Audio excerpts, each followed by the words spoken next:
like he did in France and in the UK yesterday, he's also likely to make the case for long-range missiles, ammunition and fighter jets, which he says he needs to win the war. OK, so that is very much on his mind and what he'll be requesting. Also, though, on the side of all of this, a sort of side issue, Ukraine joining the European Union at some point. What's being said about that?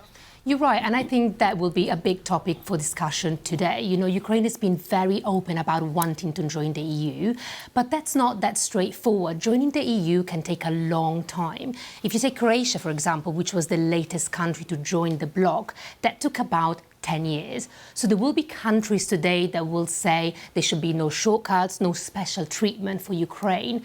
But overall, EU leaders will want to somehow demonstrate that they stand united with Ukraine. So judges said that there just wasn't enough evidence. And you know, this is really significant in Italy because this scandal contributed to Silvio Berlusconi's downfall in 2011 as Prime Minister. His reputation abroad was destroyed. But this whole time, he's denied any wrongdoing, and he's been saying that these Bunga Bunga parties were actually just elegant dinners. So he feels vindicated. Now, Iran International is already banned in Iran, but it's become one of the main sources of news in a country where it's nearly impossible for independent journalists to operate.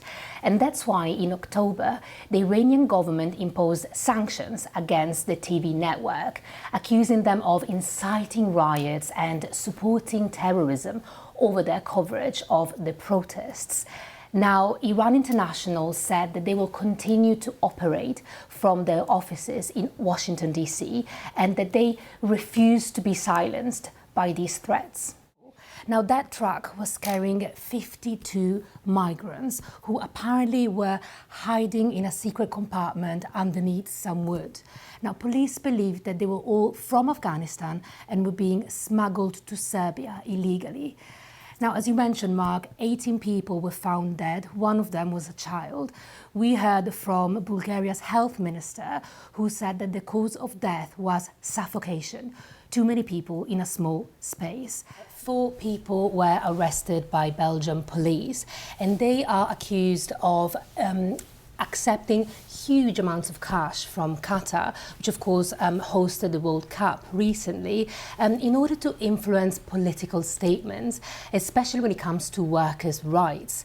Now, Belgian police also released some pictures. They said that they found huge amounts of cash, about 1.5 million euros stashed in suitcases, hotels and an apartment. And Sofia, this goes right to the heart of the European Union because some of those arrested were senior EU officials, weren't they? That's right. One of them is a Greek MEP, Eva Kaili. She's a vice president of the European Parliament. Now, she denies any wrongdoing, but this doesn't look good for the EU institutions. So it's a good story. He somehow managed to escape police custody in Italy and relocated to Saint-Étienne, which is a city in the southwest of France.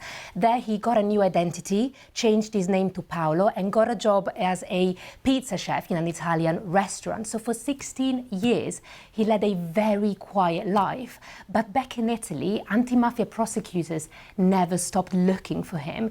And he got a bit too confident. So in July 2021, he gave an interview to a local newspaper in France where he was boasting about his homemade tagliatelle and risotto. So eventually, authorities in Italy and France caught up with him. This is the first time that the two leaders meet since Lula da Silva was elected president of Brazil a few months ago. And as you mentioned, Monica, the Amazon was a big topic of discussion. It's the biggest tropical rainforest in the world, but under Lula's predecessor, Jair Bolsonaro, deforestation went up by 75%. So now Lula is promising to aim for zero deforestation. And of course, Joe Biden has made fighting climate change one of his biggest priorities. Sofia, listening to that, it sounds progressive. Is it in practice? I mean, I would say that it is, because this law makes Spain the first country in Europe to introduce paid leave for women with period pain. And you know, this sort of leave is very rare. Only a few countries in the world offer it at the moment, like Japan, Indonesia and Zambia. And that's despite of the fact that 1 in 3 women suffer from severe period pain. So in recent years, President Ortega has obliterated any opposition to his government. He's detained journalists, religious figures, political opponents, and you know, more than 100,000 people had to flee the country. So without any real opposition, he won an election in 2021 and has become the longest serving leader in the Americas. Now, Washington called that election a scam and imposed sanctions on Nicaragua. It was chaos. The website kept crashing, and within a few hours, tickets were being resold elsewhere at much higher prices. You know, we're talking up to $22,000 US, and people say they waited 8-9 hours to try and get tickets. And of course, you know, Taylor Swift is one of the most famous singers in the world, and this was her first tour in 5 years. So her fans were hugely disappointed. And that's why some of them are now suing Ticketmaster.